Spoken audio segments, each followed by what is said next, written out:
The Middle East is on the brink of war. It always has been, however. Bringing peace to the Middle East has always been on the agenda of every US president. It's a region where hope vies with experience, and experience usually wins through. We're on the brink of a new world war. Maybe not today, but tomorrow we'll be right. Join me and Darasz for How We Got Here. As tensions in the Middle East continue to escalate to levels not seen in years, the situation is fraught with uncertainty as the United States and its allies scramble to de-escalate the conflict. We will continue to defend Israel against attacks from terrorist groups or their sponsors, just as we'll continue to defend our troops. But everyone in the region should understand that further attacks only perpetuate conflict, instability, insecurity for everyone. Fuad Shukr, a key Hezbollah commander, was killed in a targeted airstrike in Beirut, while Hamas's political leader Ismail Haniyeh was assassinated in Tehran. These actions have led to a wave of apprehension in Israel and the broader region, with many bracing for what might come next. The recent events in Gaza and the assassination of the former Prime Minister of the State of Palestine, Sheikh Ismail Haniyeh, in Tehran on Wednesday, 31st of July 2024, marked a significant escalation.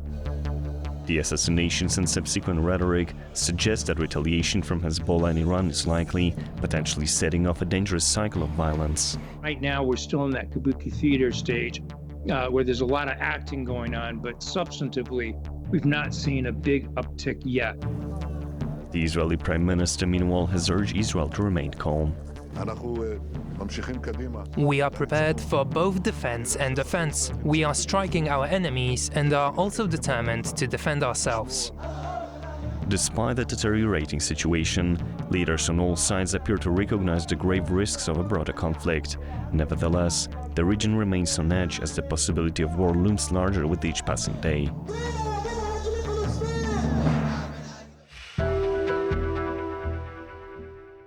I'm delighted to welcome our guest today, Daniel Pipes, the president of the Middle East Forum. Welcome to the programme. Thank you. Middle East, so the clue is in the title.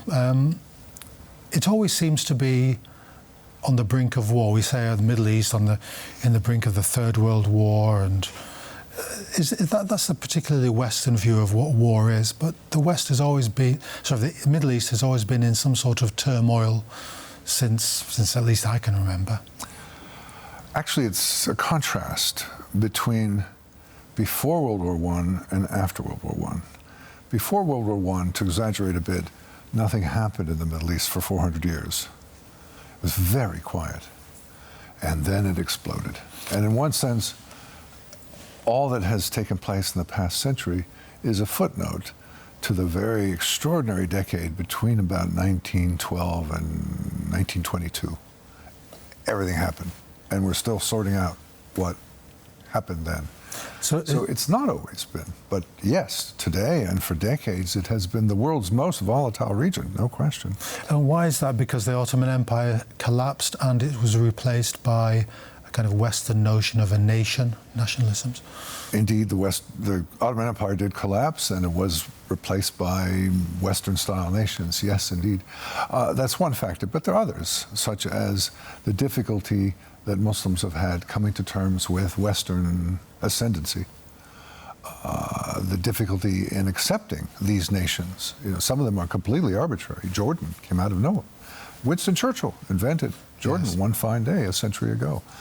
So lots of different factors, but the result is unending volatility, makes it a very fascinating place to follow, makes it a scary place. But what's the thing that they can't, you mentioned that they can't, broad brush, I suppose, a statement that the Middle East can't accept Western ascendancy.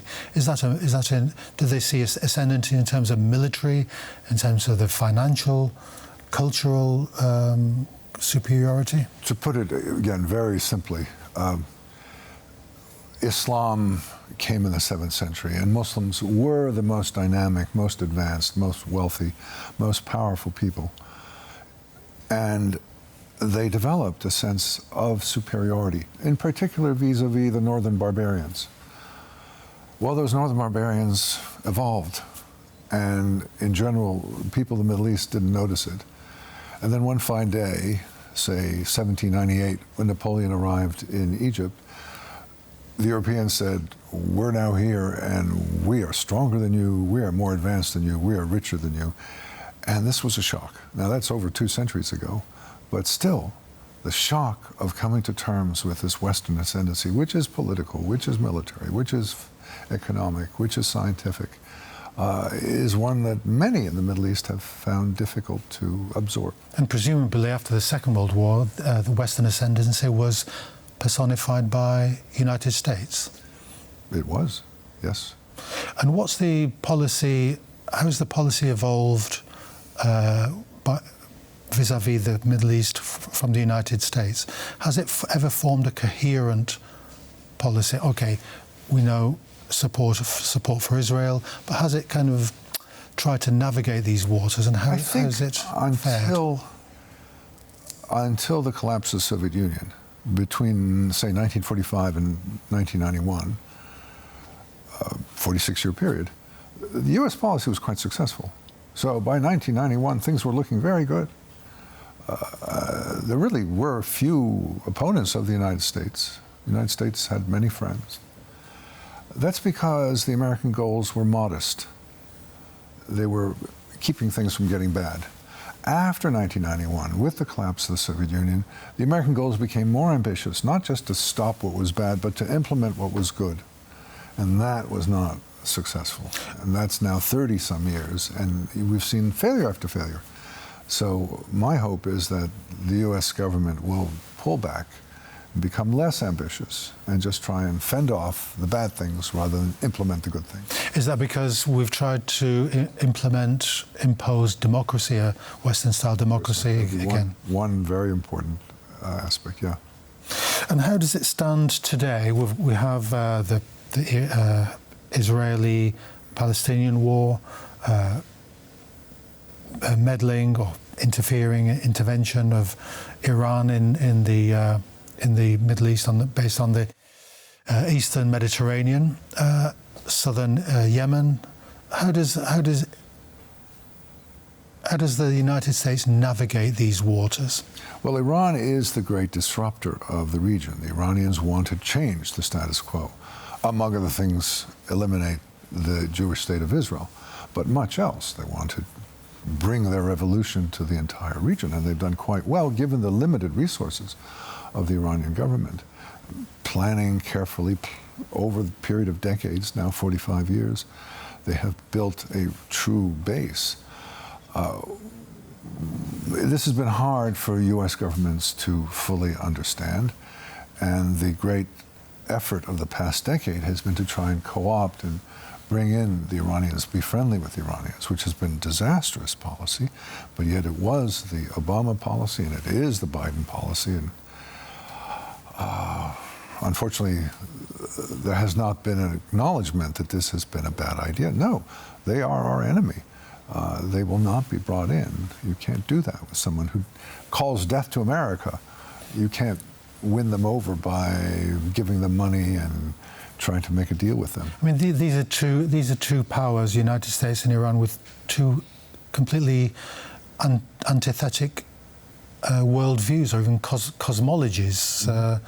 There seems to be no room for imagining the two powers to be seated at a negotiating table and talking rationally through the problems. I agree with you, but in fact, there has been such negotiations, and they did lead to the Iran deal, the JCPOA, the joint, always have a hard time remembering,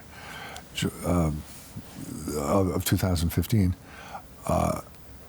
And now there's an attempt to do that again, but it's not going to work. No, Iran is an enemy of the United States, and not just the United States, the entire West. Not just the West, much of the Middle East. The Sunni Muslims are also enemies of Iran. So the Iranians have a very ambitious goal of imposing their understanding of Islam on everyone, not just Israel or the United States, but everyone.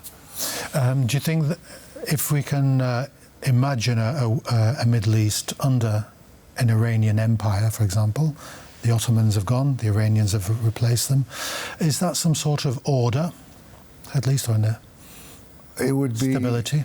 It would not cease, it would not be calm until they've reached worldwide hegemony. They would not stop. The more they succeeded, the more ambitious they would become. The more they appetite, the more they eat, the more hungry they get. Islamism is the successor of fascism and communism. Now, it has a religious nature, but it is universal in its ambition. And the Iranians, although a small country, small economy, small population, have these grand ambitions. I mean, Germany was a small country, but it had grand ambitions. So, communism also succeeded for much of the 20th century as well, I suppose.